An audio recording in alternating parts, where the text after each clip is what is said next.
Yeah, in my walk with the Lord and in many dangerous places, I've always seen God come through. And all of a sudden, the thought hit me, well, what if this is different? And there I was in prison in Iran. It was out of my hands. There was nothing I could do. Either God would do a miracle or I would stay there. They put me in a cell in isolation, had a light in one corner, and that was on 24 hours a day. It was in the winter time. There was actually snow outside, but the heater didn't work well. They only let me out of the room to be interrogated, which was once a day or sometimes not at all. And then they would lead me down this hallway and take me into the interrogation room, which was an ugly room. It had blood stains on the floor, very dark and murky. It was definitely the most terrifying part of the whole experience. The beatings would start and it would be slapping in the face, hitting in the stomach, sometimes kicking. I struggled with faith. Was God with me? Did he love me? If God's good, why would he allow me through the situation?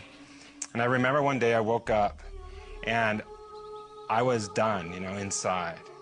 And I remember waking up that day thinking to myself, if I'm going to be here the rest of my life, why not check out?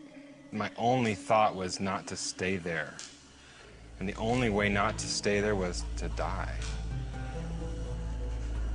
I stuck my head in the sink, I filled it up, and tied one end to a bracket, put it over my head, and then hopefully would tie the other end tight, thinking that, with my head in the water, in a few minutes I'd be gone. 4 times I tried to kill myself, but every time I tried, I was too scared to tie the other end. And I'll never forget the last time. Again, I tried. Again, I was like, come on, do it. And again, I just couldn't do it. I couldn't tie it tight. And I remember at that moment jerking my head out of the water. And if I was ever aware of my brokenness, I was aware of it at that moment. And I remember falling down on the ground, and I was broken.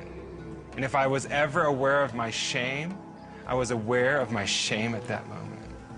And I remember lying down on the ground. In that moment, all of a sudden, the room fills with this glorious light.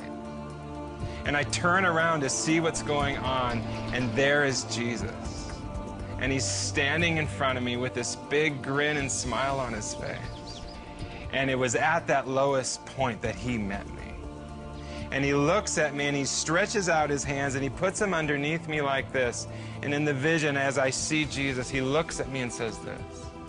He says, Dan, I love you, and I promise to carry you through this time.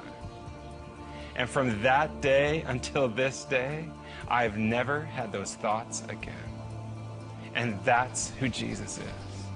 He meets us at our lowest, and he can rescue us from the depths of us, and he wants to give us life in the midst of the pain of life. And he meets us, and he loves us, and he wants to rescue us no matter what we're going through. I found out indirectly that I was under 2 death sentences, one for being a missionary, one for being a spy. And again, in that prison, I heard executions, quite regularly. And it was my moment in a courtroom. I stood on the stand, hundreds of people in the room, video cameras, judges. And then came the question, tell us today, sir, why? Why did you come to Iran? Something rose up within me, the power of God. And I remember looking at the judge and saying this, I came to Iran to tell you about Jesus Christ. And when I said that, I'm like, oh, what did I say? And all of a sudden, I said it again. And then I said it again. And then something started to grow in my heart. And for about 20 minutes, I just preached the gospel. And I told everyone in that courtroom, and I told everyone who could hear me, all about who Jesus is, all about how much he loved them. All of a sudden, I realized something. I am free. I am free. So what if they kill me? My life is bought by the blood of Jesus. My home is in heaven, and no one can take that away. And I realized that in the midst of death itself, God gave me the grace to stand up and speak the truth. And in doing so, it brought freedom in my heart, knowing that this life isn't it. There is more, and I'm going home one day, and no one can take that away.